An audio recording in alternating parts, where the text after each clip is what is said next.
How's it going, everybody? We are NeoGenesis. My name's Justin. I'm Mike. And we're here on this rainy Halloween evening in Pittsburgh, PA. Oh, man. I don't know what's going to happen for the kids. Who knows if they'll trick-or-treat or not. But one thing they could be doing is playing some great horror games. I agree. And we're here to talk about some of our favorite horror games, past, present, and maybe some that are coming up. We may have some hidden gems we'll throw in there. Who knows? But stick around and hope you enjoy. Here we go.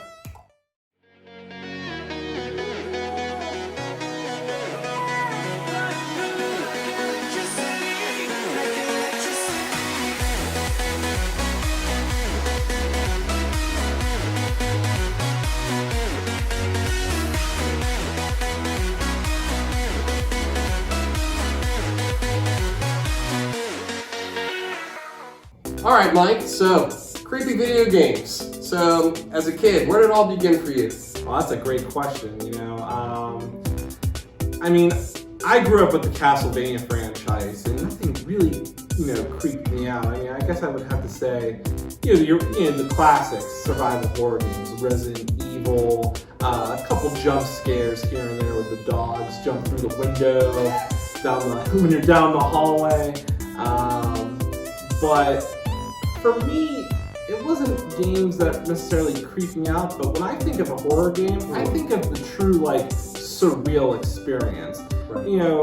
Horror games today, especially with Resident Evil, those have kind of evolved into action horror, where it's not so much scary, it's more just action-paced and fast-going, but less suspense, more killing. Right, and I think that's where the satisfaction is. Yes.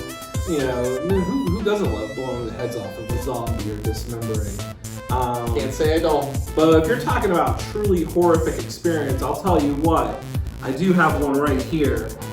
Eternal Darkness on the Nintendo GameCube. Now, at first this kind of doesn't look like a horror game. It looks more like a survival, maybe RPG. I wouldn't necessarily call it an RPG, but I call this a psychological horror game. And one of the things that makes it is the game screws with you.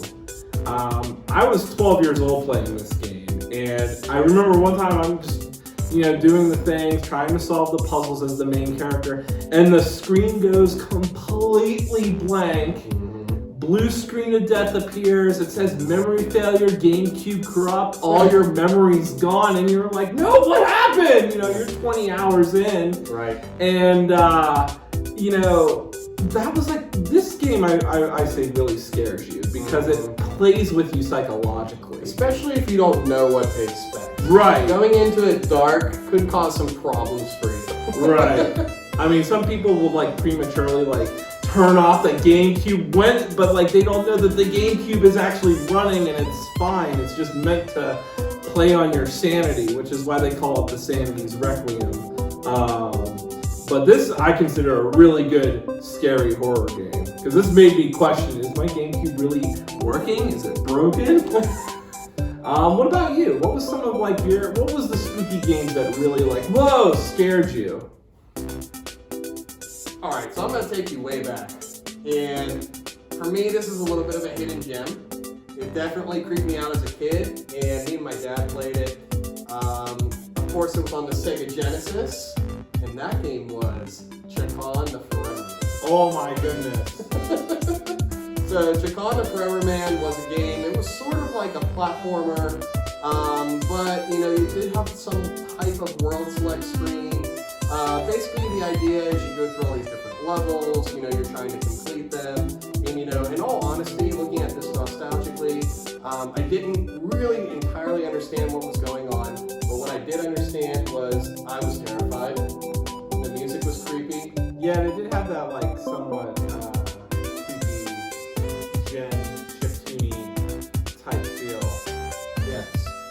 And the game, is a little bit of a hidden gem nowadays. It may not hold up to the test of time as much as some other games that we're going to talk about, but it does need mention because that's where it all started.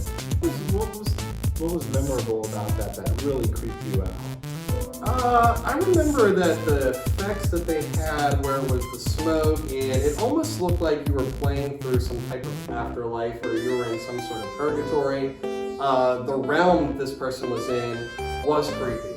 And whenever you think of him as the Forever Man, you think of him as almost like this demon that is traversing this spiritual realm that we can't see. See, I'll tell you what, I played that game, and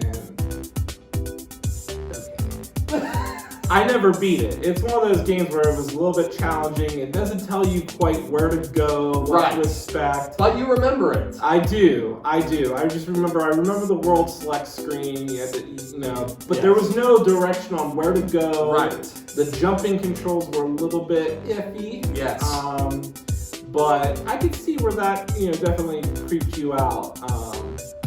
Another one that I was just playing recently was The Immortal, also on the Sega Genesis. Mm-hmm. That's a pretty fun game. I mean, it's ridiculously, insanely hard, but I just like the fact that you start off as you're a wizard, and you actually have to go rescue another wizard, but it turns out like it wasn't necessarily for you, and I just remember if you're not careful, 5 seconds in the first room you can die by falling through a pit that just randomly happens, and there's goblins that come out and get you. But on the Sega Genesis, what kind of creeped me out was when the fights between the goblin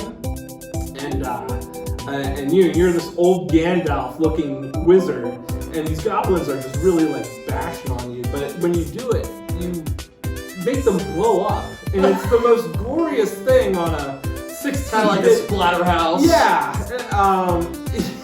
Yeah, it's like you win the fight, and then the goblin will either his head will go explode or he'll disembowel, and you're just kind of like, when you're 5 and 6 years old playing this game, you're like, naturally, that's cool, but then at the same time, you're like, I just watched that.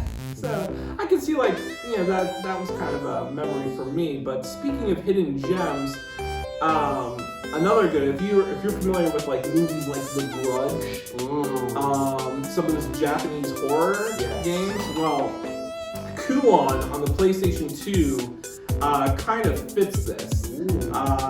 There was a time during the PlayStation's PS2 era where a lot of kind of Japanese-inspired horror games were coming out. You had games like Onimusha, the Fatal Frame series, stuff that was really supernatural, survival horror-ish, and they kind of all fit that persona. But Kuon is, in my opinion, one of the creepiest Japanese horror stories on the system.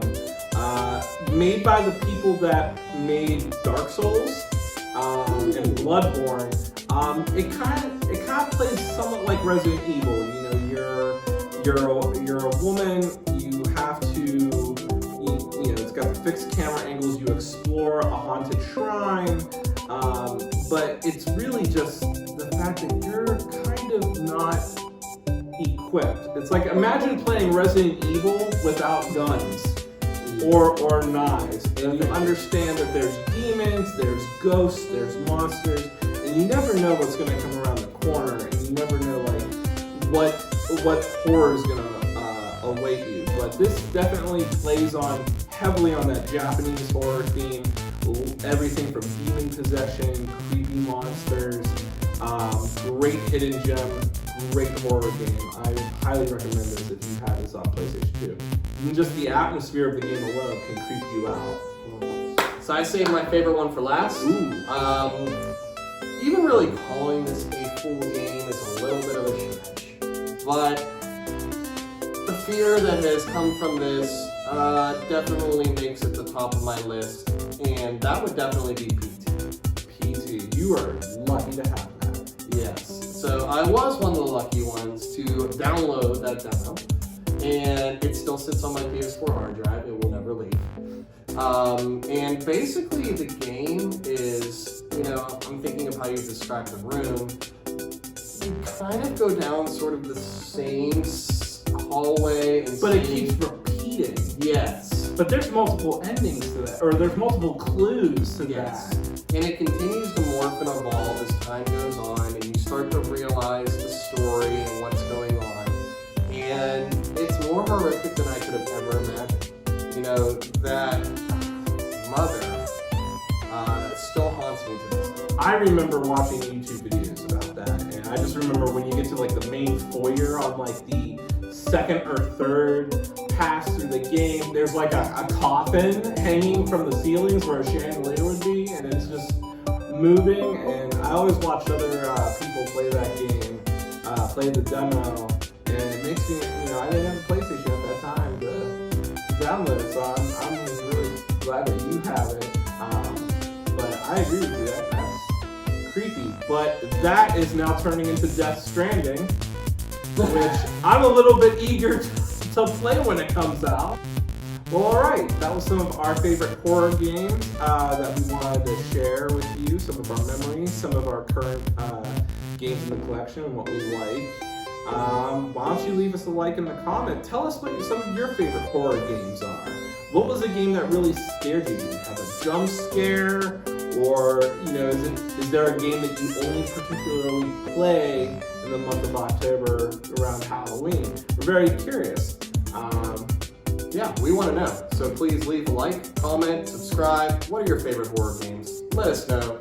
We are NeoGenesis. I'm Justin. I'm Mike. Thanks for tuning in, and we'll see you next time.